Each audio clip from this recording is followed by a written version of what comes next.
What's up, y'all? It's Mega Ran, and I'm chilling with Van Stylez and Tash on the Big Dookie Chain podcast, baby! It's chaining day! Go to Canal, get yours. We're rolling, gentlemen. All right, we got Ian Towsner behind the camera, E-Towels on Instagram. E, what up? Yeah, thank you very much. We have Van Stylez, that's me, Big Dookie Chain, and Mega Ran, the man. I used to wear a Dookie chain. I got a fresh one off Canal a couple years ago. Okay. And I used to rock it. So the question is, if it's from Canal, it could be real, it could be not real. Like all the Probably not Rolexes real. I've had over the years. Probably not real. We just did an interview with Benzino where he was like, he used to rock a real Dookie chain from Canal Street. But the whole time I thought he was talking about like a fake chain. Because I'm like, But Canal it was Street? real. Yeah, he was like, no.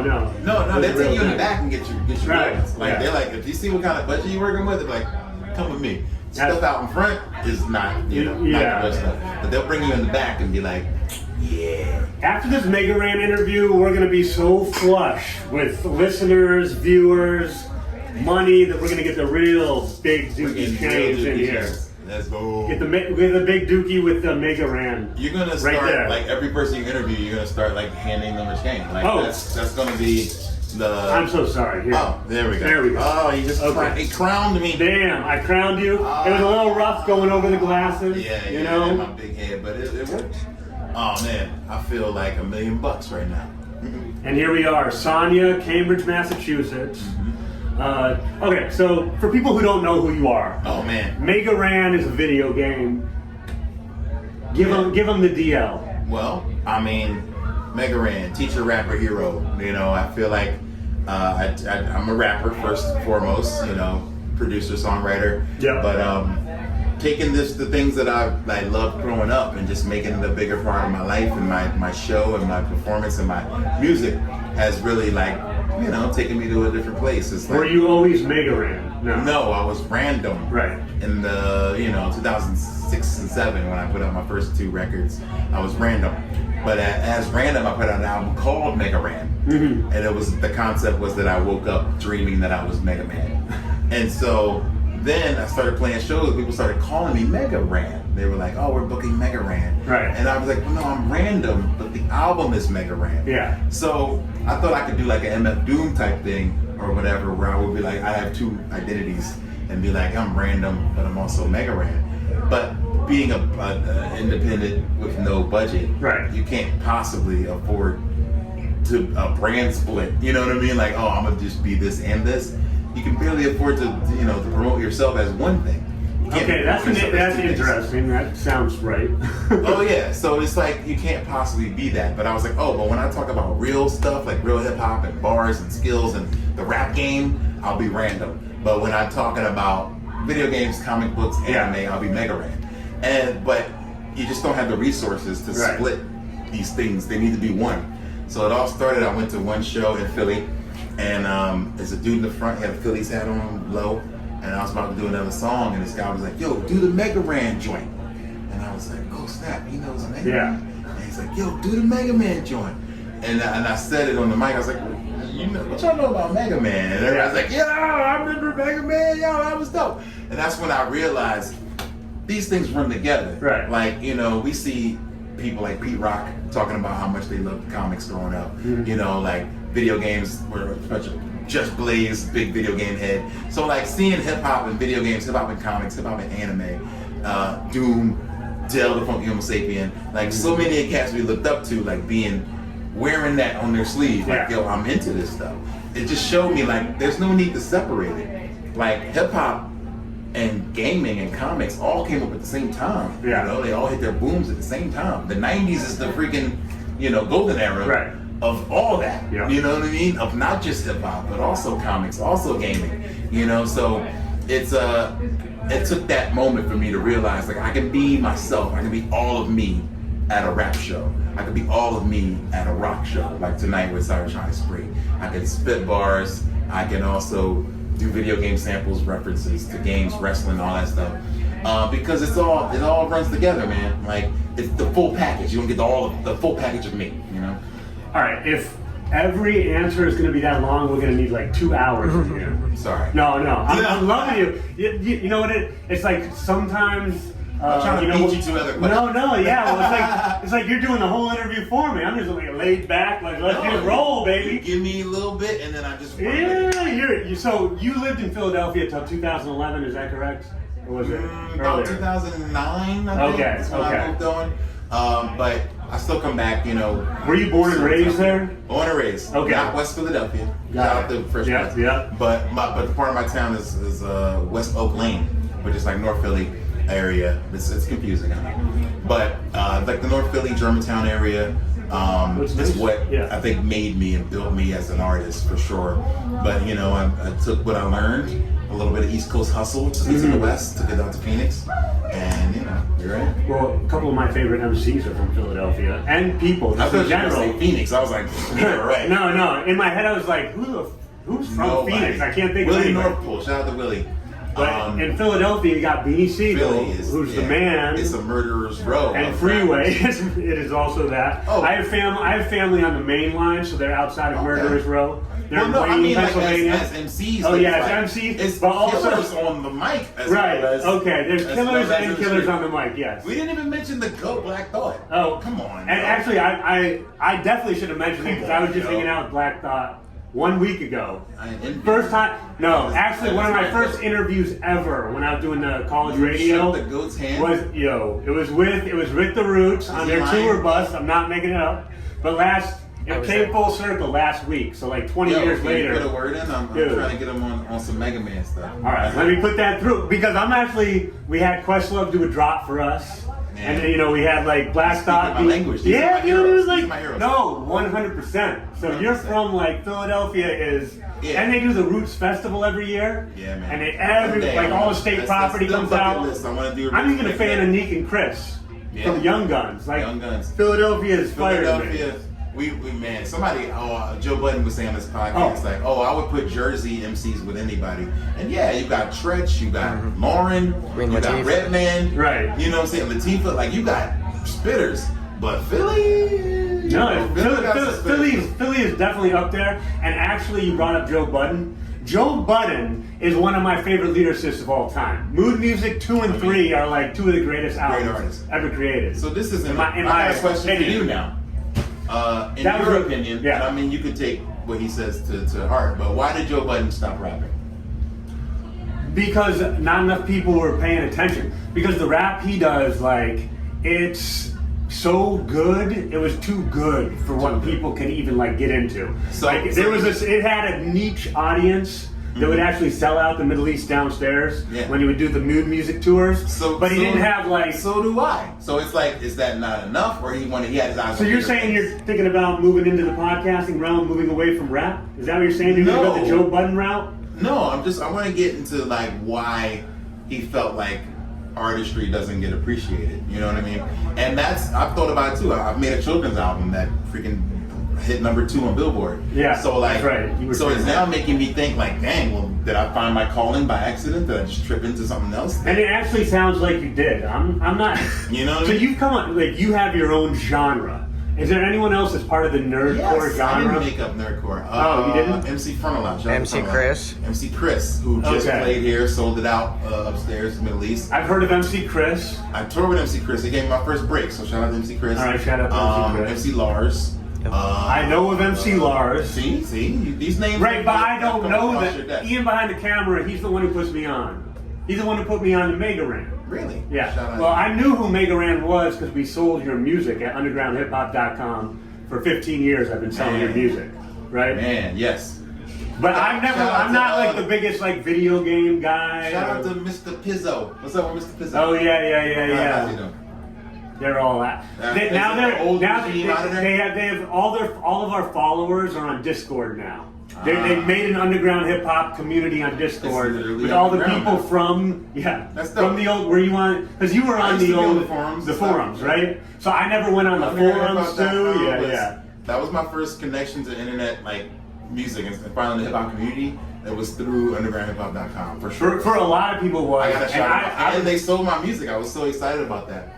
I used to buy, tapes from there all the time and CDs from there and get, bonus mixes. Yeah, Always the best of J Dilla that comes with this. DJ Food Stamp would do the JCO would do the mixes. Man, JCO. And then get the signed like posters. I mean, they were folded. I didn't love that, but Yeah. But like, I never went on the message boards. But now, I'm gonna tell you, like, now I would. Now I'm like thirsting to have like these conversations. Now it's these Discord. Yeah. Now Discord's and I'm, the best right. I'm support, not on man. this. I don't know about that. Yeah, I can go to Discord, man. I'll get on. I got a maybe. Discord too. But what I wanted to say was like, now I wish I had bought all these albums on vinyl because they're worth so much right now. Like, man, I see music is records of expensive mine that I don't even have that are worth a lot of money now. Like and like so many artists say that. Yeah, I'll be like, let's see stuff like, I don't even have this. I wish I did because it's worth a You can couple get out $100. Discogs for $200. Imagine buying your own music Buy my own music. for $200. That's wild. Or up and like Would we I ever could get it think, for the you would have wholesale never prices. thought that this stuff would be like collector's items like this. If I was more forward thinking, then maybe I could have thought this is where it was. But we didn't know back then. We didn't know. Didn't know, man.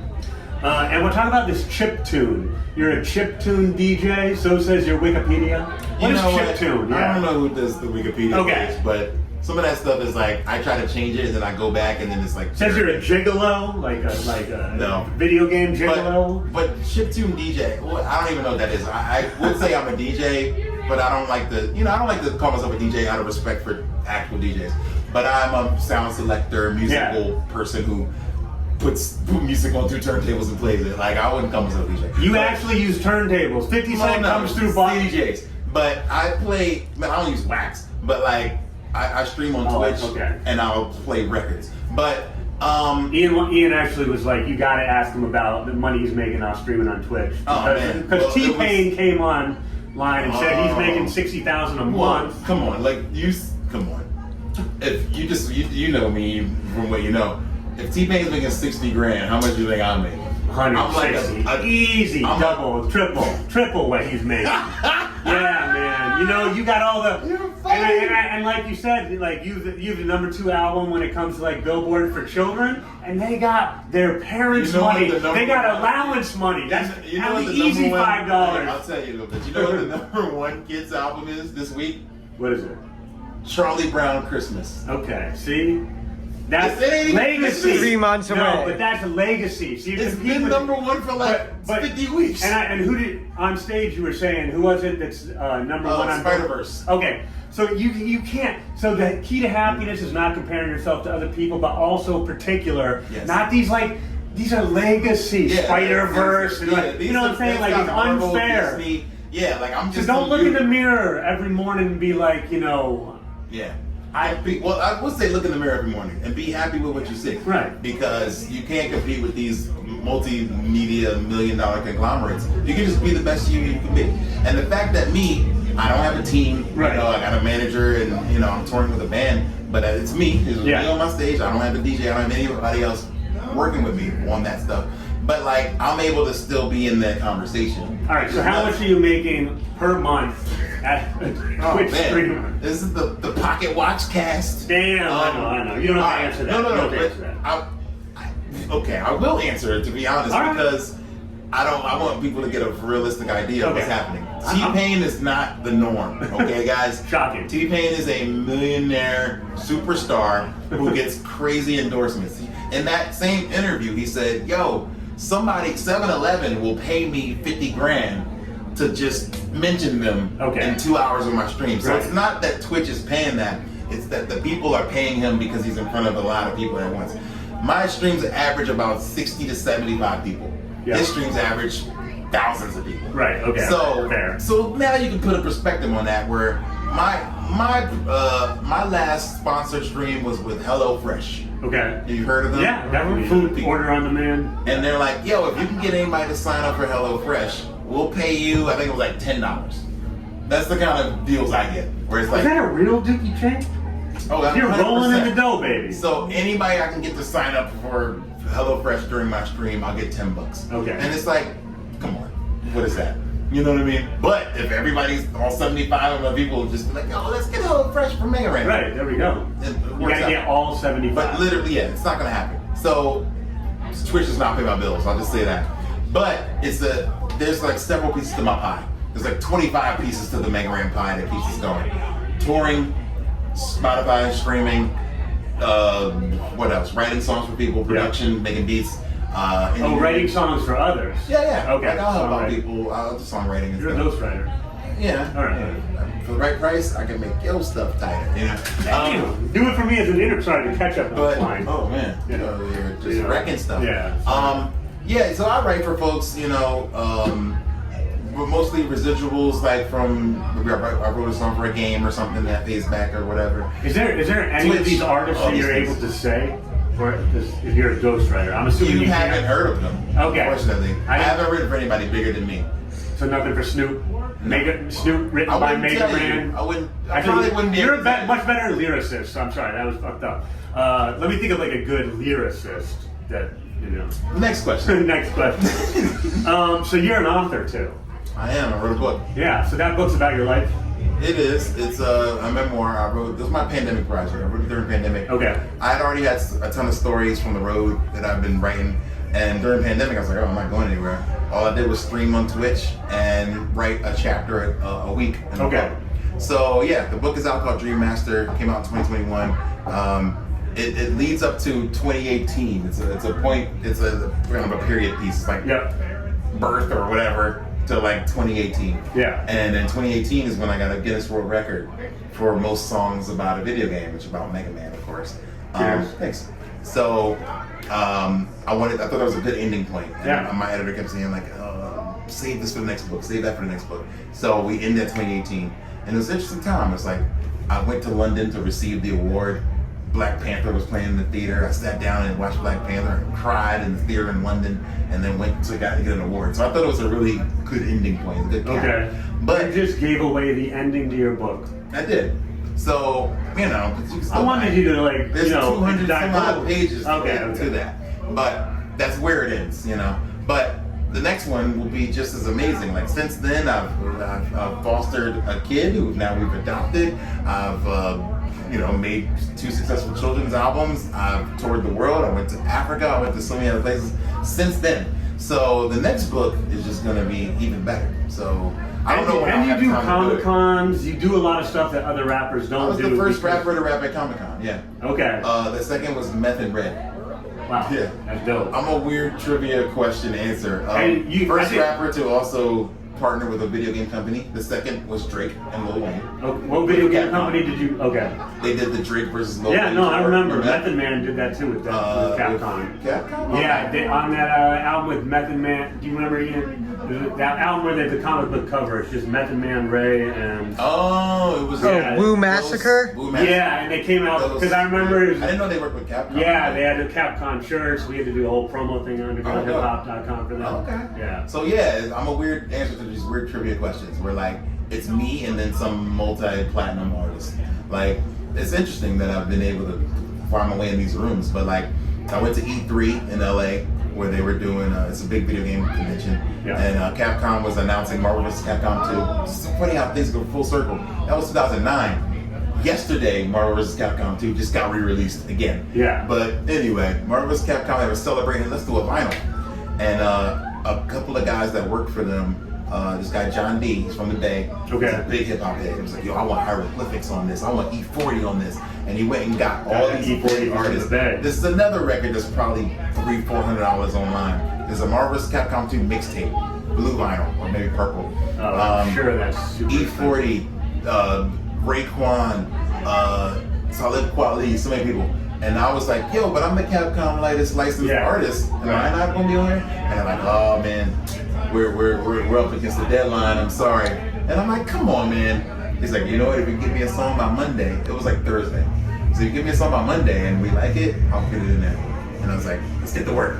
Way to advocate for yourself, first and foremost. Yeah, you have to. Like every cool thing that's happened to me that I've talked about on stage, like Clerks, whatever. I didn't get to talk about the Ninja Turtles movie or the Ninja Turtles video game, but like I've had to advocate for myself. Like, have you met Kevin Smith? You met him. You haven't just talked to him on the phone. Oh, because you said you actually. Oh yeah, a lot of that was dramatized for stage. Okay. But basically, I said, oh, I'll do it if you introduce me to Rosario Dawson. That wasn't how it happened, but Did she really have a husband? she had a Or boyfriend. Yeah, he was real quiet, but nobody was talking to him, so I actually spent most of the evening talking to him. Because he's being like, hey man. You thought that was your end.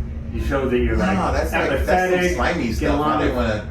The boyfriend is the end to her? No, I'm just saying, you get in really good with the boyfriend, you become friends. That's over called time. Dirty Mackin', I think. Dirty Mackin'. That's Dirty Mackin'. Sounds like something. So anyway, wait, what's Kevin Smith like? You hung out with him. cool as hell, man. I walked into the room to meet him, and he was singing my song, Tractor Beam. Oh, that's awesome. I was like, oh, what? You know, this is crazy. I couldn't even believe it. He's like, oh, man, I'm always looking out for independent artists, so like, I always like to try to get people involved in my movies when I can, like that are indie. Yeah. Instead of going and get big name folks. So I was like, I appreciate that. He's like, I heard your song and I knew that this was going to fit for my movie. That's awesome. And that was that's really amazing. Cool. Like amazing it was placement. So nice. Yeah. So San Diego Comic Con was where I met him, and then when they really talked about getting it on the show or in the movie, I was like, you got to bring me to the premiere. Like. We can talk about pay, but I need a ticket to the premiere because that's when stars show up. I'll get a suit, I'll go to the premiere. So that's when I met Rosario, I met Danny Trejo, like so many other people. And it was an awesome moment. Yeah, and then we went to the Kevin Smith cruise. You did the View Askew cruise. So the View Askew cruise was amazing, like just being able to hang out with the cast and a lot of other bands. But yeah, Kevin Smith is, he's super cool, man. He looked out. He seems like he would be a cool dude. And I'm about making the most of the moment. You know what I mean? Like we get that moment, I'm not just gonna forget about it. I'm gonna mention it every day on stage. Like, hey, I'm in a Kevin Smith movie, right? Like because those things. No shame. Yeah, like nah, man. Like this is big. Like I never thought this would happen. I'm just some dude from Philly who just played with G.I. Joes and Mega Man and games and stuff. But also loved hip hop. So to be able to take it where I've taken it, I'm very proud of it. What's the since you have like you're a rapper but you also do Comic Cons, you're dealing with a whole, as I saw tonight, like there's a lot of characters. What is the wildest fan interaction that you can remember right now? Wildest fan interaction. I think in general with my level of connection with the audience, I think that people come up and they kind of build this sometimes, and not everyone. I'm very thankful for anybody who listens to my music and comes out. Sometimes they build a parasocial relationship in their head that isn't real, And I'm like that too. Like Hannibal Buress, amazing comedian. He likes a lot of the same things I like. Yeah. In my head, he's my friend. You know what I mean? Childish Gambino. You know what I mean? There's people. That's how I feel about MC8. MC8, yeah. There's so many people I'm like, if I met Black Thought, we'd probably be homies. Like, we'd probably click. But I've never met him. You don't smoke weed, he smokes a lot of weed. Okay. Well, fair enough. I'd smoke with Black Thought. Okay. Just saying. All right. Will Smith, Smith, I'll be thinking, me and Will would probably just hit it off right. But I've never met these people. Yeah. So some people build this relationship in their head. So they see me, Raheem, what's up, bro? And I'm just like, who are you again? You know what I mean? Like, did we go to high school again? Like, is there something I missed? Yeah. So I'm very thankful, like I said, for anybody that listens to me. But I think because of the energy I put out, the friendliness, sometimes people can build something that isn't quite there. They're like, oh man, you met me that one time, you freestyled about my hat, bro. You don't remember? And I'm like, no. They're at stage 3 in the relationship, you're just courting. Yeah. So that happens a lot. So in general, I think it's the more like, oh, you remember me, bro? Like, I'm Chad, Right. And I'm just like, I'm sorry. But that's in general. But the wildest, I don't want to put a particular one instance or person on blast. Like, I've had some wild ones. But, I like to have fun with the crowd. I like to interact. I like to freestyle. I like to chat with them. So I had a fun time in Portland. This is before weed was legal. Where somebody legit pulled out a bomb during the freestyle, and I was like, oh snap, that's a bomb, I just started rapping about it, and then a second later, the security was grabbing them and taking them out, and I'm like, oh damn, you shouldn't have done that, But because you called them out in the rhyme, they wouldn't have even noticed the bomb. Yeah, it was me. It took me to bring that to So in general, I think dealing with nerds. And I'm happy to say that because I'm a nerd too. we can sometimes be a little, not necessarily understand boundaries as much. You know what I mean? And I think that's normal. Yeah. You know what I mean? But yeah, there could be times where we get a little, step 3 when I'm at first base. That can happen a lot with people, but I'm okay with that. But there's times where I'll have a full-on conversation with somebody, and my wife will be like, "Who's that?" And right. You're like, good question. I don't actually know, but they were nice and like, "Yo, but you talk to them like you've known them for years." Like that's something that I think being a musician has kind of given me, is this social superpower where like I can talk to anybody, and so I do create a moment where we feel a lot closer than we actually are, and that's not even intentional, like not leading anybody on, but just through friendliness, right? You know what I'm saying? And so yeah, people have to be aware of that. I saw Trejo Dawson, shout out to her, say something online, being like, "Hey, I know you like my songs, but I'm not your friend. Like I don't know you. You know what I mean? Like that's cool. I'm some old person who's crotchety and angry a lot of times. We're not homies, She said, and the fact that she had to say that is like, oh, maybe she's had some real interactions that were not cool. Oh, she did that group Uncluded with Aesop Rock, and I feel like Aesop Rock has a very similar mentality and people have that same reaction with him. Doesn't come out he doesn't tour that much anymore because the fan interactions are just too much. Yeah. So I get it, man. Shout out to Ace and shout out to Kimya. Like that's a tough thing. If they're not getting weird, then you don't have the fan base you need to have yet. That's how you know. Okay. I mean, I'm saying, especially if you're an underground artist, somebody like Aesop Rock, like you're gonna have people that know your lyrics inside and out and are studying you because he's that good. They're rapping it to you when they see you, and you're like, yo, I don't need that. I know the songs. And when you're rapping about stuff that you're passionate about, like what you enjoy as hobbies, you're gonna get all the hobbyists. So, that's true. And they're gonna lobby for you though. No, I wanted to rhyme. So talk about hobby with lobby. So chiptune, you brought that up. Do you know what chiptune is? No. Okay, so chiptune. It's funny because Boston has a really dope chiptune scene. Like if you get a chance, you got to get out. Boston 8-Bit is a collective out here that has been doing chiptune scenes, like shows for a long time. Okay. So they're very underground, like the early rap shows, like early Def Jux stuff.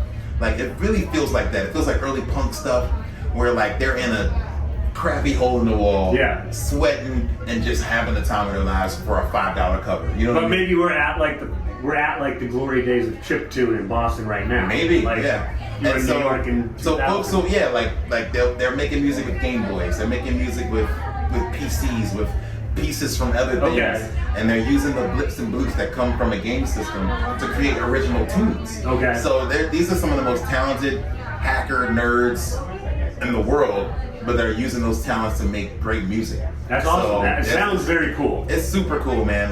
There's a band, Anamanaguchi, you gotta look them up. Okay. They did the Scott Pilgrim game soundtrack. They're so talented. I Fight Dragons is another one. They mix like rock with chiptune. So I've seen a few places where it's kind of sort of blown up in a couple of acts, but most of it is extremely underground on purpose. Nobody's trying to blow up. Nobody's trying to make a buck. These guys all work as programmers, and they're just super nerds who get together on the weekends, get drunk, and hack computers, But yeah, chiptune is amazing. So I try to mix that with my hip hop, so I call it chip hop. Okay. So it's like, all right, I'm sampling from a Nintendo. A lot of these guys aren't sampling, so they want to make that clear. Like, we're not sampling Mario, but we're using the same chips that they used to make the Mario themes. Oh, to make nerdier. You know what I mean? Yeah. So yeah, I'm not sampling but which makes me think of the I can get on the keyboard and play Yeah. So yeah, it's as somebody who doesn't know that quickly, just as an aside, makes me think of was it Smith and Wesson or the whole Duck Down crew that did that over the Mario Brothers? You remember that? Oh yeah. You remember that Smith track? and Wesson, Super Brooklyn. Yeah. They had the 12-inch for it and everything. That's just an aside, but go back. Okay, but that's a great segue. That was one of the first connections I've made between hip hop and chiptune. Okay. That Super Brooklyn, and you know who produced that? Beat Miners? I don't know. No. I'm just guessing because they do. It was on a compilation called Game Over. Okay, and I remember that. The compilation was by Domingo and a few other guys. Oh, from Bullman?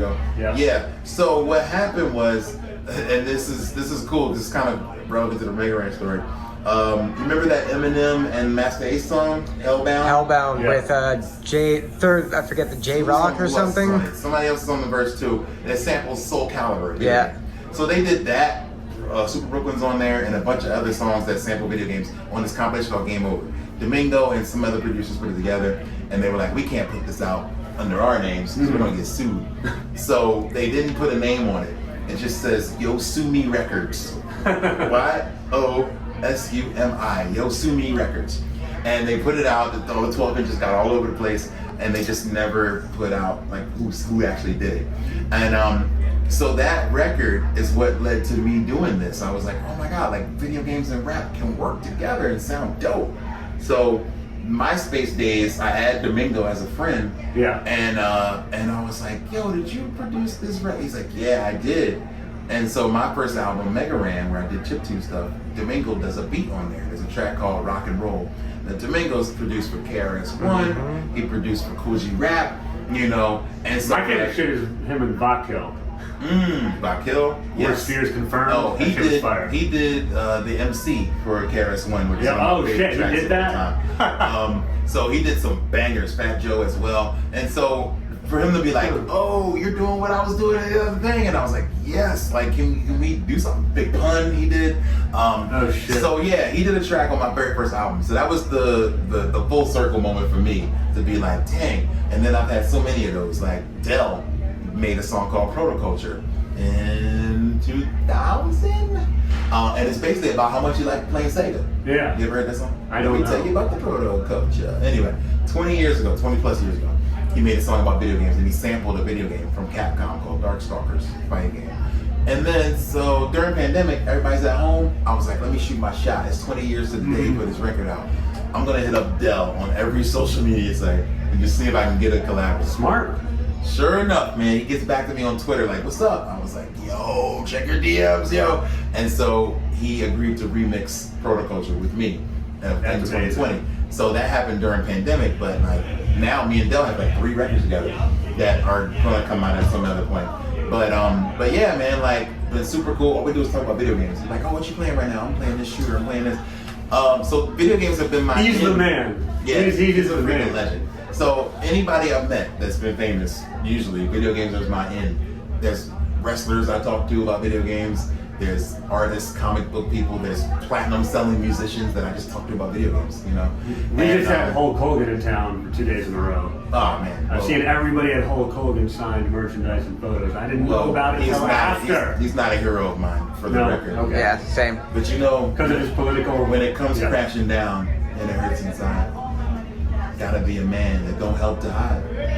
Because if you hurt my friends, you hurt my pride. I gotta be a man. I can't let it slide. Those are lyrics from Hulk Hogan's That's song. his theme but song. you can flip it right back to him because he's doing things that I don't. Yeah. Anyway, When your heroes disappoint you. I don't like him, but Yeah. you know, it's fine. He did a lot for the business. He's a legend. Yeah. But I don't know really what he's doing right now. But I get it. Wrestling is real. That's the song Wrestling you is did real. tonight. People are fake. That's the name of the album. Go get it. Wrestling is real. People are fake. It's so cool that you're talking about a subculture that's still in its like hasn't been destroyed by commercialism yet. So Yeah. now I'm gonna have to look into this because like it's like so often it's, you know, we look back to the glory days. We get Yeah. into it like after It's, they say like the chiptune. I don't know if chiptune will ever get like fully co-opted. I think it'll blow itself up or eat itself before it let corporate interests. We can hope it destroys itself. We can hope. Self-combust. We probably thought that about hip hop too. Like it'll never sell out. Yeah. And then it happened. For sure. Well, You parents thought hip hop wasn't going to be around. They hoped. They It hoped. wasn't Yeah, gonna they be didn't around. think. My They parents. hoped. Yeah. You mentioned San Diego Comic-Con. Didn't you link up with Esoteric while you were there? Yeah. Shout out to SO. And Czarface, that's our community hero. There we go. When it comes Yeah, to like like, superhero Look stuff. at what. Yeah. Like that's the. They evolution. resurrected Inspector Deck. Well, he didn't die. They resurrected him though. He has a whole new fan base. Shout out because to of it. SO. But yeah, it was just taking like the MF Doom. Oh, they're totally Hot, making out hot. in front of us. Are you getting this? Oh my. Okay. Yes. I That is what I love. Have fun, guys. You guys are great. All right. So speaking of people that you might not be SO, shout out to SO. Because what he's been able to do. I worked with SO before Czarface and then after Czarface, and something coming up. Can't talk about it. I'm on a future Czarface project. Hopefully that comes. Dope. Yeah. So, Dude, anyway, that is so fire. So that's like I said, MF Doom. Like there's this nerdy rap conglomerate. That's so funny. I got a Czarface story too. We were on the same label. We were on Brick Records in Boston. Shout out to Papa D. Yep. Boston's very big to the Mega Ran story. We put out an album called Soul Veggies. Me and my boy Matt Weiss. That we might have sold that on Underground Hip Hop. I don't know.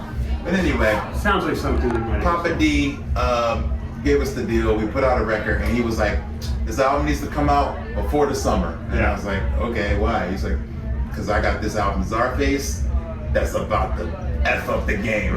And I was like, "All right, bro. Yeah, sure you do. You're on a tiny. They all say that, bro. It's okay." And he's like, "Nah, man, you got to clear the way because this record's gonna take off." And now they're on freaking Virgin Records. Like, it's huge. You know what I'm saying? Like, it became a cultural phenomenon. I didn't even realize they're on Virgin. They sell more merch than major label guys. Well, I see so many Czarface tattoos in Boston. Like, it became a literal, like, it became a movement. Like, and so that's what I wanted to do with Mega Ran, honestly. Like, so I look at it and I'm like, dang, I wish he would have told me more. He just was like, Czarface is coming, get out the way. And he should have been like, look at what they're doing. Right. And do, you know, like, bring us over here. Because what he was like, but what I was doing was so sample based that he wasn't sure if he wanted to mess with it. You know what I mean? I was literally sampling Mega Man. Yeah, like, he's like, worried for lawsuits. I don't know if this is legal. Like, they're not, I mean, there's a ton of samples on these Czarface records, but they're not like, oh, we're not broadcasting that we're sampling from. Right. You know, so it was just hip hop music with a ton of pop culture references. You know what I'm saying? And that was what I was doing. It's what MF Doom was doing. It's what so many folks are doing. So I wish he would kind of gave me a little more info, and I'd have been right there on the train. And then like the follow up from Czarface could have been a Mega Ran thing, and then boom, you know. But anyway, you know. Right. I mean, you're getting into the Czarface universe now that they're on Virgin, so you're going to be part of the wave. Oh yeah. So You were one of their influences. If they're not saying that you're one of their influences, we're going to have to do a call on the Big Dookie I'm just saying. I feel so. I feel that way. But anyway, SO's been super cool. I met up with him at PAX at Comic Cons. We've done panels together about hip hop and comics. So they're literally the manifestation of what the potential of hip hop and comics, about the video games, about the pop culture can be. You know what I mean? Like, you don't need this huge budget. You just make stuff from the heart. And look, like you said, everybody's wearing the tattoos. They're in the Venom movie. They're hanging out with Tom Hardy. Like, it's like really wild what's been able to happen through that. And I'm just super happy to see it. And when I worked with SO, we've done about 3 or 4 songs together at this point. And you said 3 of them aren't released? No, that's with Dell. With Dell. Oh, sorry, I'm getting my. But SO, we did a Mega Man track called Dust Man. That's out. He's on my album Live 95 on a song called Fab 5. And on that one, he hit me up and was like, yo, bro, I love this song, but can I do my verse over? And I was like, what do you mean? You killed it. And he's like, nah, man, y'all kind of got me on this one. And I was like, what do you like? And I love the fact that he cared. Yeah. You know, so I definitely want to put this out here. Like, yo, he cared. Like, most people will be like, man, sip it, mail it, it's done. I'm never gonna hear this song again. But he was like, yo, man, y'all went in. And I was like, you did too. He's like, That's like the highest compliment you get as an MC. Let me do my verse over. And I was like, bro, I just want to say I appreciate you for listening to the song and then actually wanting to change your verse. Like, that's dope. He's like, bro, I rap next to Inspector Deck, one of the greatest rappers of all time. The greatest lead-off man in hip-hop. You think I haven't changed a verse before? You know what I mean? Like, it really hit me to be like, oh yeah. Like, ego goes out the window when you rapping with a freaking swordsman like that. Right. So I love that he said that. And he's like, man, whatever. Like, we're about making the best songs. Right. Oops, sorry. All right, this guy's destroying stuff in here. It wasn't the ketchup this time. That's the pen. That's the pen. All right. I don't know how long we can stay, but if you got more questions, please. No, while we're on it, I want to know, like, what your order is for Wu-Tang solo albums. Oh my gosh. I know. What's at the top? Liquid Swords for me. Okay. Is at the top. Just a genius, you know, that's my guy. Cuban Links is next. Because it's always those two fighting for the one in the spot every time. So out of solos, dang, you know what though? I think Supreme Clientele, then Iron Man. Actually, I'm in that order too. Supreme Clientele first. Yeah, I feel like that was more polished. Iron Man was great, but yeah, more polished. And they had like 5 songs we had already heard. Like as a Wu head, like we're like, man, Motherless Child again, The Glaciers of Ice, okay, you know, there was like 5 other songs we had already heard. So after that, doesn't really matter. No, you're right. Did I miss one? Is there a classic I missed? No, I was just going to Some people, nobody throws like Return to the 36. Oh, no, you know what? Yes. Nobody throws the Cal in.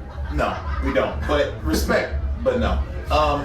No, I would put Dirty Version right after Iron Man. Yes. Oh, I mean, I put That's the it. Cal before Dirty Version. Really? Yeah, I mean, That's so funny. I forgot with Open Mike Eagle on tour. Shout out to him.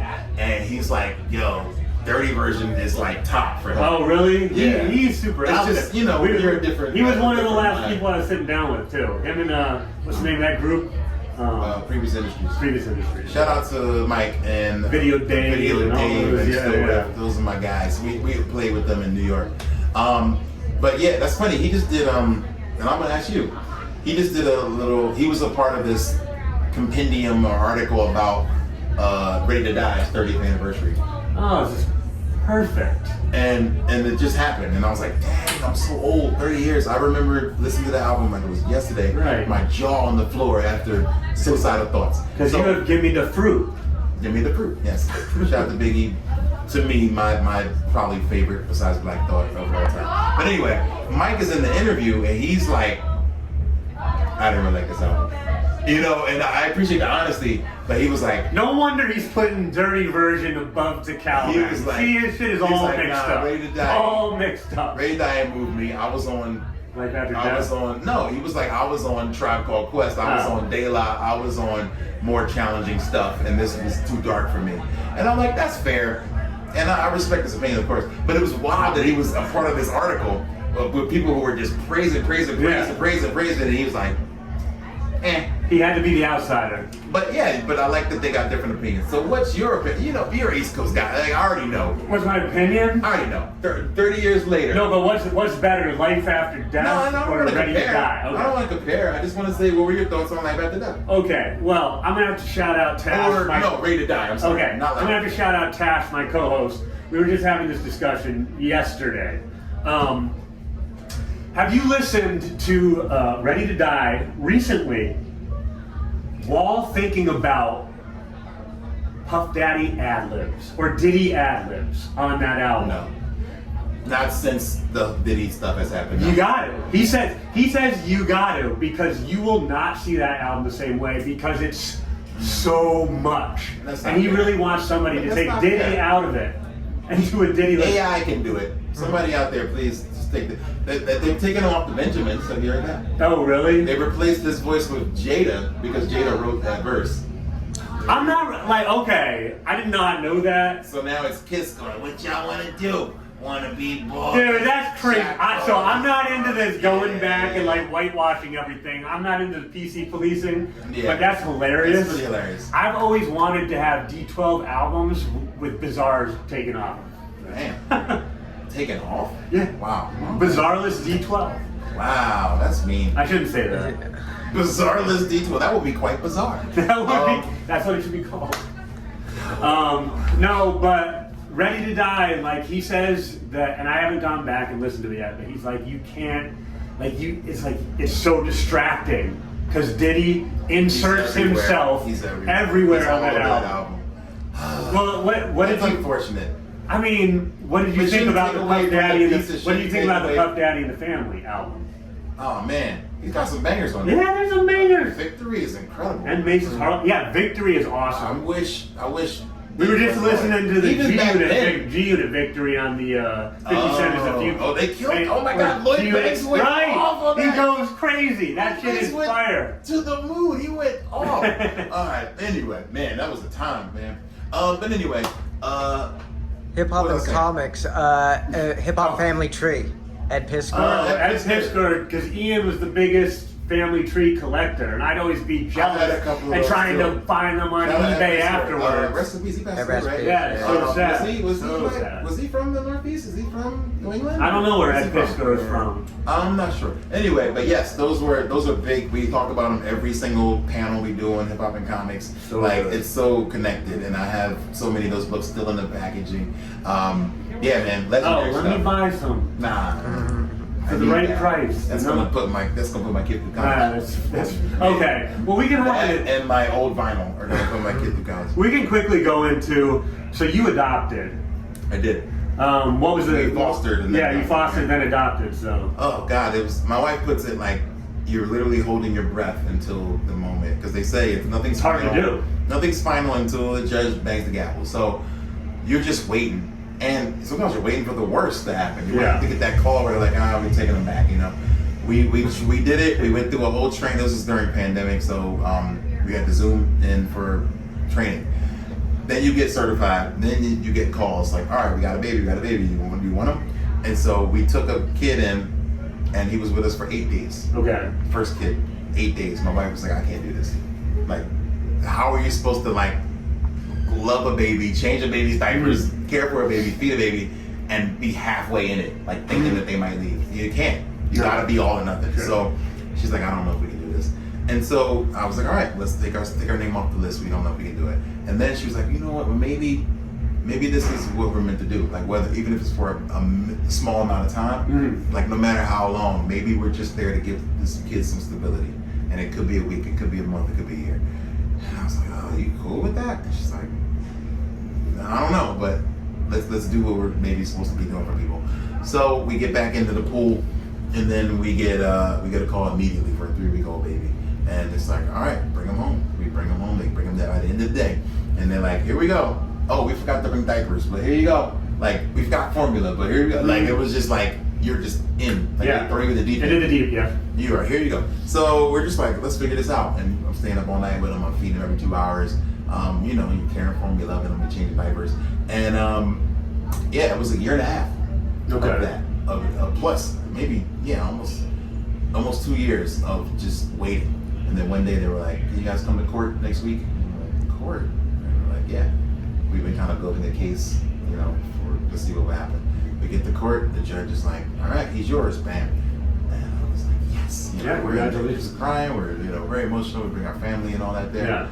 It was beautiful, you know, and he's been with us ever since. So it's been awesome, man. Like it's never a dull moment, man. He's going to be 3 soon, and he loves music. He loves art, my tunes. I play these songs for him. He's like, play fruit, daddy, fruit, you know. Right. You said you made some songs specifically for him. Oh yeah, like the first album, the album I did, Buddy's Magic Toy Box, is dedicated to him. We call him Buddy, and it's like a lot of the journey. I was like, all right, here's a song about fruit because he loves fruit. Here's a song about going to bed because he doesn't like going to bed. Here's a song about reading, you know, things like that. So yeah, it's all inspired by our journey so far. So then the songs, my idea is the next album will grow up with him. It'll be Buddy's Magic Toy. I don't know, not toy box, but like treehouse, something like that. You know, where like it's something for an older kid and an older kid. So that's what I really want to do. So I think that this might be my Joe Budden pivot, you know, into kids music, you know, because I enjoy Sounds doing like the perfect time, yeah. And like, you know, you saw the show, like there's not much difference in what a kid will listen to and what a drunk adult will listen to. You know, not dissing, but it's the truth. And like, they both have that enthusiasm. Yeah, like it's the same to me. Like as a teacher for so many years, I know how to reach people. Yeah. I know what works because what works for a 13-year-old totally works for a grown-up. So especially a drunk grown-up. And especially a drunk grown-up. So so songs about fruit, they're like, this is awesome, you know, and they're having fun with it. So yes, if you're not afraid to get a little kiddie and silly, if you're not just worried about being the toughest, coolest, you know, Dookie rope wearing dude, then, you know, you can take off your cool and have fun with people. And that's really what I do with the show.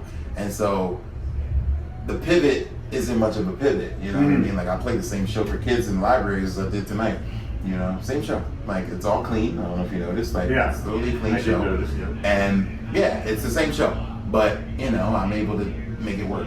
So I don't know. I want to do more stuff with kids for sure. So, and I can bring my kid to the show. You know, at a show like this, I don't know if you can bring a baby. You know what I mean? But at a library, I can. You know? Yeah. So yeah, I wanna do that a lot more.